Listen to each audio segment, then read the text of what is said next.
Iran বিষয়ক প্রস্তাবিত শান্তি চুক্তি নিয়ে মার্কিন প্রেসিডেন্ট ডোনাল্ড ট্রাম্প স্থানীয় সময় শুক্রবার হোয়াইট হাউসের সিচুয়েশন রুমে তার উপদেষ্টাদের সাথে বৈঠক করেন। তবে কোনো ধরনের সিদ্ধান্ত গ্রহণ ছাড়াই ওই কক্ষ ত্যাগ করেন তিনি। এমনকি জানানো হয়নি কোনো কিছুই।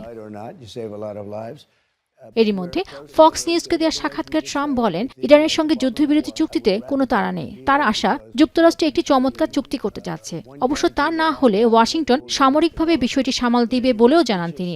এ সময় ট্রাম্প ইরানের নেতাদের খুবই কঠোর আলোচক হিসেবে অভিহিত করেন।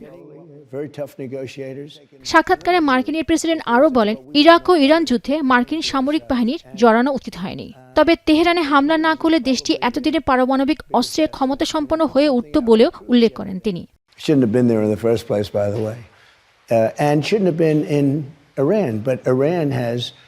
The capability, if we didn't hit them with the B-2 bombers 9 months ago, they would have a nuclear weapon right now, and it would be a whole different story. Probably would have used it. You probably wouldn't have had you wouldn't have had Israel, but you probably wouldn't have had a Middle East. এর আগে ইরানের বিরুদ্ধে পুনরায় যুদ্ধ শুরু করতে যুক্তরাষ্ট্র পুরোপুরি সক্ষম বলে সতর্ক করেছেন মার্কিন প্রতিরক্ষা মন্ত্রী পিট হেগসেথ। স্থানীয় সময় শনিবার সিঙ্গাপুরে সাংবাদিকদের সঙ্গে আলাপকালে কথা বলেন তিনি। এদিকে ইরানের ভূখণ্ডে একটি মার্কিন ড্রোন ভূপাতিত করার দাবি করেছে ইসলামিক বিপ্লবী গার্ড কর্পস বা IRGC।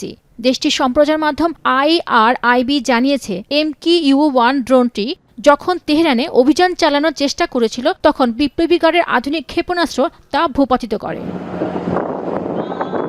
পেনুগা সুলতানা, এখন বিশ্ব। ভিটামিন ই ও সি সিরাম 8টি প্রাকৃতিক অয়েল সমৃদ্ধ লিলি সিরাম অয়েল, যা চুল পড়া কমায় মাত্র 30 দিনে।